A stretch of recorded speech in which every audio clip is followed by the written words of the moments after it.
മലപ്പുറത്ത് വീട്ടിലെ പ്രസവത്തെ തുടർന്ന് മരിച്ച ഈ സംഭവത്തിൽ അസ്വാഭാവിക മരണത്തിൽ കേസെടുത്തു. പോസ്റ്റ്മോർട്ടം റിപ്പോർട്ടിന് ശേഷം തുടർ നടപടികൾ സ്വീകരിക്കും.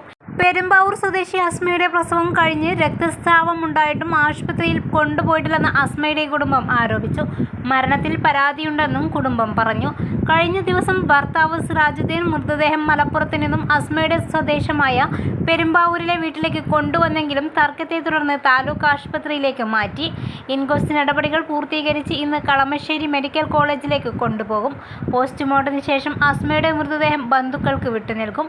സംസ്കാരം ഇന്ന് തന്നെ നടക്കും. അതേസമയം മരണവിവരം സിറാജുദ്ദീന്റെ ഒരു ബന്ധുവാണ് അസ്മയുടെ വീട്ടുകാരെ അറിയിക്കുന്നത്. വീട്ടുകാർ മൃതദേഹം ഏറ്റുവാങ്ങാൻ സന്നദ്ധരാണെന്ന് ബന്ധുവിനെ ധരിപ്പിച്ച ഉറപ്പിലാണ് ആംബുലൻസ് അസ്മയുടെ വീട്ടിലെത്തിച്ചത്. പിതാവിന്റെ അടുത്തിൽ തന്നെ മറവു ചെയ്യണമെന്ന് അസ്മയുടെ ആഗ്രഹമുണ്ടായിരുന്നുവെന്ന് പറഞ്ഞാണ് സിറാജുദ്ദീൻ മൃതദേഹം പെരുമ്പാവൂരിലേക്ക് കൊണ്ടുവന്നത്. എന്നാൽ വീട്ടിലെത്തി ബന്ധുക്കൾ കാര്യങ്ങൾ തിരക്കിയപ്പോൾ സിറാജുദ്ദീന്റെ പ്രതികരണങ്ങളിൽ ബന്ധുക്കൾക്ക് സംശയം ഉണ്ടാവുകയായിരുന്നു. അസ്മയെയും കുഞ്ഞിനെയും ആശുപത്രിയിൽ എത്തിച്ച് ചികിത്സ നൽകാത്തതിനെ ബന്ധുക്കൾ ചോദ്യം ചെയ്യുകയും ഇവർ തമ്മിൽ വാക്കേറ്റവും കയ്യേറ്റവും ഉണ്ടാവുകയായിരുന്നു.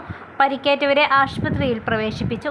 നവജാത ശിശു നിലവിൽ കളമശ്ശേരി മെഡിക്കൽ കോളേജിൽ പീഡിയാട്രിക് വിഭാഗത്തിൽ നിയോനേറ്റൽ NICUയിൽ ചികിത്സയിലാണ്.